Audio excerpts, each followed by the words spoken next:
Hey guys, me and Cam are here with a little bonus FY pod action because I saw two things I had to talk to Cam about. The first one here is with regards to a porn ban. Cam, what have we seen on that? So MAGA's banning porn. Really? They're going after porn. The party that tries to seem like they're the fun ones, the ones that can really let you be free, they're going after porn. Yeah, I saw this. It's a Daily Caller exclusive, and the bill would pave the way for the prosecution of obscene content disseminated across state lines. So I guess watch out for, sending some nudes to, consensual nudes to somebody in a different state. I'd be careful about that. Mike Lee, Republican from Utah, really wants to crack down on that and make sure that is made illegal, along with Pornhub and everything else. It's the So I, bro party. yeah, congratulations to all the bros who got MAGA'd. Reproductive health under attack. You know, the girls you hook up with maybe going to get pregnant now.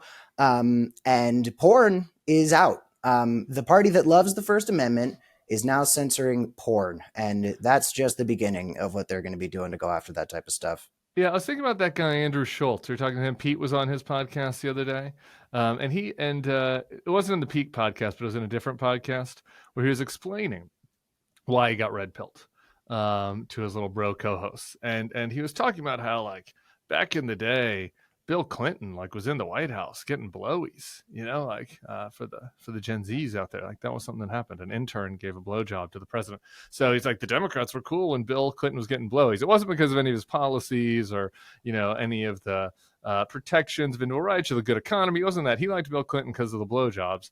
And he's like, now it's the Democrats who are scolds, according to Andrew Schultz, and it's Donald Trump who is a playboy if his dick still works. And, Andrew's saying, here's a direct quote. Andrew said, "So I don't think I've changed. I just like the dudes that get pussy and say whatever they want." And I got to say, that is a really stupid rationale for supporting a politician. But if you're a bro that just wants, free pussy and people to be able to say or do whatever they want on the internet, like, it actually feels like you're a little out of step with the Republicans who are now planning on banning porn and who are sending people to prison over their tattoos in El Salvador and who are kicking people into jails over op-eds that they write.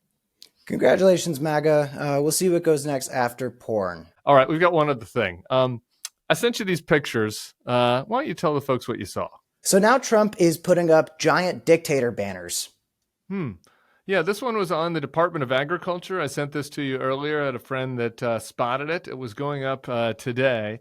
And I got to tell you, it's a little creepy for me. And I don't really understand why, like the guys that are like, I'm pro-freedom and I'm an alpha male. And it's like, if that's true, why are we copying third world dictatorships and putting up massive banners of daddy so that you're reminded that daddy is watching over you at all times and making sure you behave? Like, this would seem to me like something that you would rebel against. Like, thinking back to high school, Tim, I feel like I would rebel very harshly against the DC dictator banners at the Department of Agriculture. Yeah, I think that MAGA has obviously been convinced that this is this freedom party and everything. And now you've got Donald Trump putting up these "you have to kiss the boots" to the big dictator banners and everything. And I'm like, you know what, guys? He was telling you that this is who he was all along. He was never hiding that this is what he was going to do. He just convinced you that it wasn't going to be that bad. It was always a sign. For me, there's something particularly bad about it being on a federal building. I mean, like, those are our buildings, all right? Like, if Donald Trump wants to be gaudy on the Trump Hotel and put his big orange face up on it, I guess that's up to him. But this is a building for the people.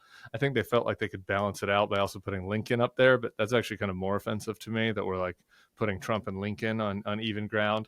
But I got to tell you, this is their culture.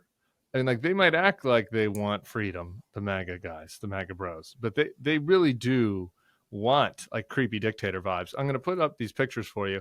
I was at the Turning Point USA festival back in December, and it was the weirdest shit. I'm, like, coming down the escalator into their America Fest that they call it, and it's just these massive Trump photos. Like, I don't know, like some classy pictures of a politician you like is, I guess, okay. But, like, these massive dictator banners they had everywhere. And that is just the aesthetic that they're going for. Well, MAGA is getting what they voted for.